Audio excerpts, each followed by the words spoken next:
کہ چونکہ انفرادی اختلافات کے موضوع نے نفسیات کو بڑی وسعت بخشی ہے، تو انفرادی صلاحیت اور کردار کے اعتبار سے وسیع اختلافات انسانی نوع میں بلکہ ادنیٰ درجے کے حیوانات میں بھی پائے جاتے ہیں۔ مختلف افراد پر کی گئی ہر تحقیق وسیع انفرادی اختلافات کو ظاہر کرتی ہے۔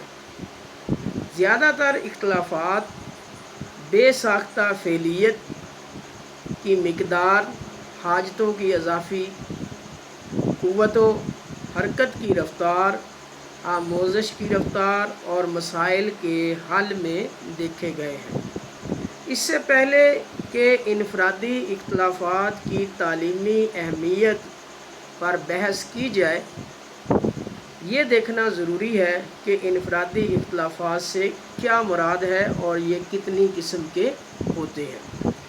تو اس میں سب سے پہلے نمبر 1 پہ انفرادی اختلافات سے مراد افراد میں صلاحیتوں اور قابلیتوں کا فرق پایا جانا ہے، کہ ہر فرد جو ہے وہ اپنی صلاحیت اور قابلیت میں دوسروں سے مختلف ہوتا ہے، لیکن ہم ڈنڈے کے زور پہ سب کو جو ہے نا وہ ایک ہی لاٹھی سے ہانکتے ہیں، جس کا نتیجہ جو ہے وہ فیلئر کی صورت میں نکلتا ہے۔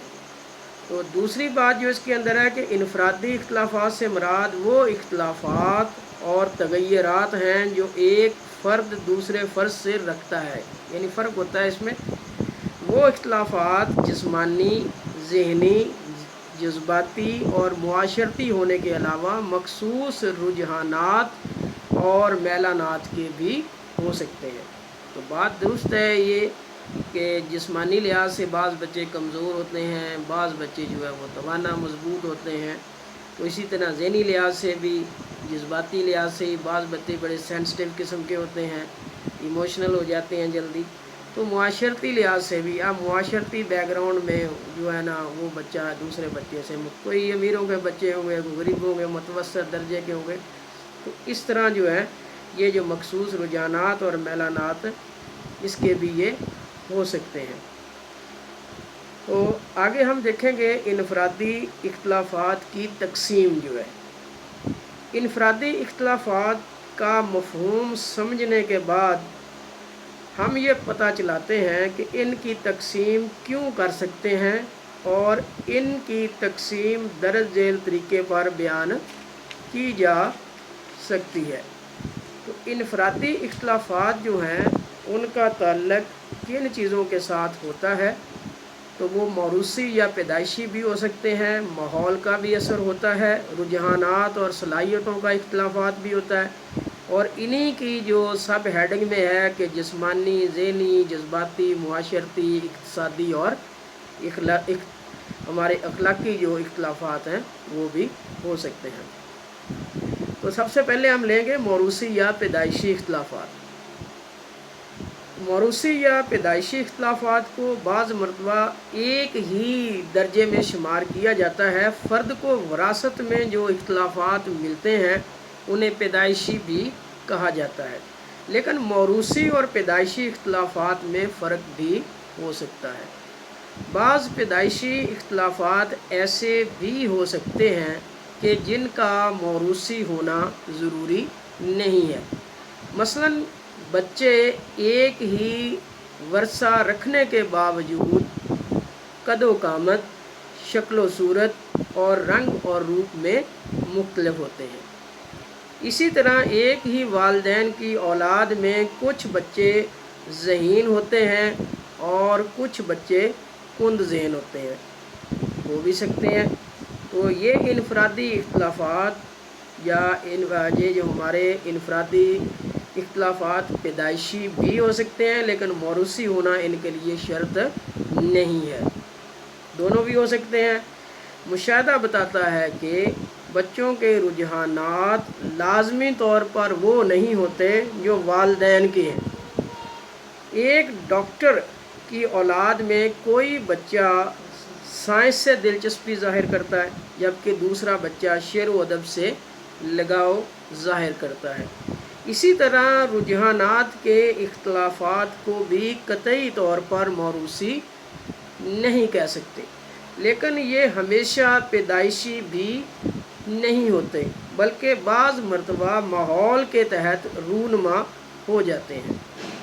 جذباتی اختلافات عموماً پیدائشی بھی ہوتے ہیں اور موروثی بھی ہو سکتے ہیں، لیکن ماحول کے باعث بھی جذباتی اختلافات پیدا ہو جاتے ہیں۔ تو سب سے پہلے اس میں ہم دیکھیں گے جو دوسری اس کے بعد موروثی یا پیدائشی اختلافات ہیں، ان کے بعد جو اگلا مرحلہ آتا ہے جسے ہم دیکھنا ہے وہ ہے ماحولی اختلافات۔ تو انفرادی اختلافات کی ایک اور وجہ ہے اس میں، اور وہ ہے ماحول کا فرق۔ تو ہر شخص کا ماحول دوسرے شخص سے مختلف ہوتا ہے۔ تو ماحول سے مراد کیا ہے؟ وہ حالات اور واقعات جو فرد کے آس پاس ہوتے ہیں، اس کے گرد و پیش ہوتے ہیں، جس کے تحت کوئی فرد جو ہے وہ زندگی گزارتا ہے۔ یہ حالات اور واقعات ان کی زندگی کو متاثر کرتے ہیں۔ لازم بات ہے ہمارا ماحول میں متاثر کرتا ہے۔ تو ماحول ہی کی بنا پر افراد کی خواہشات، رجحانات اور دلچسپیوں میں فرق پیدا ہو جاتا ہے۔ تو یہاں دیکھنے کا یا سوال یہ پیدا ہوتا ہے کہ پھر ایک ہی گھر اور خاندان کے بچے ایک ہی ماحول میں رہتے ہوئے مختلف دلچسپیاں اور رجحانات کیوں رکھتے ہیں؟ جی ہاں، وہ ایک ہی گھر میں تو رہتے ہیں، لیکن ماحول سے مراد گھر کے اندرونی حالات نہیں۔ گھر کے ہر بچے کو گھر سے باہر نکل کر مختلف قسم کا ماحول ملتا ہے۔ اس کے دوستوں کا حلقہ، اسکول کے ساتھیوں کا ماحول، اور پھر جب وہ ملازمت میں جاتا ہے تو وہاں کا ماحول مختلف ہوتا ہے۔ اس کے علاوہ یہ ایک گھر میں رہتے ہوئے بھی حالات مختلف ہو سکتے ہیں۔ ایک کی ضروریات کا دوسرے سے زیادہ خیال رکھا جاتا ہے، جیسے ہمارے ہاں جو ہے وہ بیٹوں کو بیٹیوں پہ ترجیح دی جاتی ہے، تو اسی طرح جو سب سے پہلا جو بچہ پیدا ہوتا ہے اس کو ہم سب سے زیادہ ترجیح دیتے ہیں۔ تو اس طرح بچے کے گھر کے ماحول کو ایک دوسرے سے مختلف انداز میں محسوس کریں۔ رجحانات کے جو اختلافات ہیں ماحول کے باعث بھی پیدا ہو سکتے ہیں۔ اس طرح معاشی، سماجی، ثقافتی اختلافات بھی ماحول کی پیداوار ہوتے ہیں۔ ماحول کے باعث جذباتی اختلافات بھی پیدا ہوتے ہیں۔ ماحول اگر بچوں کے جذبات کو مشتعل کرنے والا ہو، اکسانے والا ہو، تو بچوں میں اشتعال کی جو عادت ہے وہ پختہ ہو جاتی ہے۔ اس طرح انفرادی اختلافات موروثی یا ماحولی بھی ہو سکتے ہیں، اور اکتسابی یا غیر اکتسابی بھی۔ اکتسابی رجحان کو ماحولی بھی کہا جاتا ہے۔ تو آگے جو ہم انفرادی اختلافات کے سلسلے میں بات کریں گے وہ ہے انفرادی اختلافات کے عوامل۔ تو اب دیکھنا یہ ہے کہ انفرادی اختلافات کی وجوہات کی نوعیت کیا ہے۔ وہ کون سے عوامل ہیں جو انفرادی اختلافات کا موجب ہے، وجہ بنتی ہیں اس کی۔ انفرادی اختلافات کی مندرجہ ذیل وجوہات اور عوامل قابل ذکر ہے۔ نمبر 1، اس میں توارث کے تعلق سے انفرادی اختلافات، بالغی کے حوالے سے انفرادی اختلافات، ماحول کے حوالے سے انفرادی اختلافات، طبعی عمر کے لحاظ سے انفرادی اختلافات، قدرتی ودیعتوں کے حوالے سے انفرادی اختلافات، ذہن کے تعلق سے انفرادی اختلافات، جسمانی مہارتوں کے حوالے سے انفرادی اختلافات، جنس کے لحاظ سے انفرادی اختلافات، نسل کے لحاظ سے انفرادی اختلافات، طبقاتی لحاظ سے انفرادی اختلافات۔ تو اب ہم اس کو تھوڑا تھوڑا جو ہے نا آگے ڈیفائن کریں گے، تو تھوڑا سا اس کو ایکسپلین کریں گے تاکہ بات جو ہے وہ واضح ہو جائے کہ توارث کے تعلق سے جو انفرادی اختلافات ہیں ان کی وجہ کیا ہے۔ تو توارث اور ماحول کا بہت گہرا تعلق ہے۔ اس لیے مقابلتاً ان کی نوعیت کو سمجھنا چاہیے۔ توارث سے ایسے عوامل کی تاثیر مراد ہے جو بچوں میں جبلی اور خلقی طور پر اس کی تخلیق کے وقت موجود ہوتے ہیں، جو پیدائش اس کو جبلت میں ملتے ہیں۔ تو ماحول سے مراد ہے وہ خارجی اسباب جو انسانی زندگی پر کسی نہ کسی طریقے سے اثر انداز ہوتے ہیں۔ تو ہم دیکھتے ہیں کہ بچے رنگ و خو، شکل و صورت، قد و قامت، خد و خال میں ایک دوسرے سے مختلف ہوتے ہیں۔ یہ تمام صفات موروثی صفات ہیں۔ اس طرح کام کرنے کی رفتار اور سیکھنے کی صلاحیت بھی وراثت ہی کا نتیجہ ہوتی ہے۔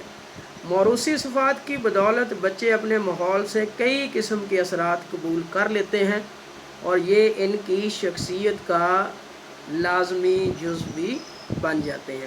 موروثی اسباب کا بچے کی تعلیم و تربیت پر نمایاں اثر ہوتا ہے۔ اگرچہ ان کی طرف خاص جو ہے وہ توجہ نہیں دی جاتی، بچے کی جسمانی، ذہنی اور دیگر خصوصیات پہلے سے ہی باردار خلیے میں موجود ہوتی ہے، جن کا اظہار شروع سے ہی ہو جاتا ہے۔ اللہ تعالیٰ کی کتنی بڑی شان ہے کہ بارداری کے وقت ہی اس بات کا تعین ہو جاتا ہے کہ بچہ نر ہوگا یا مادہ، اس کا قد لمبا ہوگا یا چھوٹا ہوگا، یہ حسین ہوگا یا درمیانی شکل کا ہوگا، اس کی آنکھیں نیلی ہوں گی یا بھوری ہوں گی، اس کا رنگ گورا ہوگا یا کالا ہوگا، یہ ذہین یا غبی ہوگا۔ توارث کے بعض اہم قوانین کے تحت اولاد اپنی والدین سے مشابہ ہوتی ہے۔ اولاد کی مشابہت کا اگر بالکل مکمل نہ ہو تو پھر اپنے والدین کے خاندان سے مشابہت کا اظہار کرے گی۔ بچوں میں بعض بیماریاں موروثی ہوتی ہیں جن کا ان کی تعلیم و تربیت پر بہت برا اثر پڑتا ہے۔ مثلا بچوں کے گلے کے جو غدود ہیں پیدائشی طور پر اگر ناقص ہوں تو بچے کی جسمانی اور ذہنی نشو و نما رک جاتی ہے۔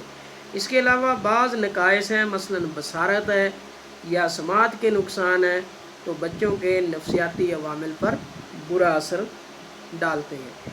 آگے ہمارے پاس ہے نمبر 2 کے بعد بالیدگی کے حوالے سے انفرادی اختلافات۔ تو بچوں کی جو بالیدگی، جو نشو و نما ہے، اس کی رفتار جو ظہور پذیر ہوتی ہے، بالیدگی کی رفتار میں یہ اختلافات صرف جسمانی نشو و نما تک محدود نہیں بلکہ ان کی ساری ذہنی اور شخصی نشو و نما میں بھی ظاہر ہوتے ہیں۔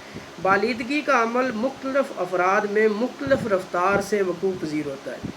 یہ عمل ایک فرد میں مختلف پہلوؤں میں الگ الگ رفتار سے واقع ہوتا ہے، جیسے قد اور وزن بڑھنے کی رفتار میں اختلافات۔ بعض بچوں کے قد جلدی جو بڑے بڑے ہو جاتے ہیں، بعض کے چھوٹے رہ جاتے ہیں، تو پھر وہ جو ہے بعض کے بالکل ہی چھوٹے رہ جاتے ہیں، تو پھر وہ ہمارے جو ہے نا وہ نشانہ بنتے ہیں، لوگ ان کو مختلف جو ہیں وہ نام دے کے وہ پکارتے ہیں۔ تو پھر انہی جو انفرادی اختلافات کو لے کر کے بچہ جو ہے وہ مایوس ہو جاتا ہے، وہ کسی کے نشانے پہ آ جاتا ہے، لوگ اس کا مذاق اڑاتے ہیں۔ تو ہم دیکھتے ہیں کہ بعض بچوں میں بالیدگی کا عمل بہت تیز ہوتا ہے اور بعض میں سست، اور یہی اختلافات پڑھائی کی جو عمر ہے اس کا تعین کرتے ہیں۔ تو بالیدگی کی رفتار کے ان معلوم حقائق کی روشنی میں ہمیں ہر بچے کو اس کی انفرادی رفتار کے مطابق دیکھنا چاہیے اور اس کا دوسرے بچوں کے ساتھ مقابلہ نہیں کرنا چاہیے۔ جس طرح بچے کی بالیدگی میں اختلافات ہوتے ہیں، اسی طرح اس کے اسکول میں رویے اور تدریس کے عمل میں ایک قسم کی بے قاعدہ اور غیر متوازن جو صورتحال ہے وہ نظر آتی ہے۔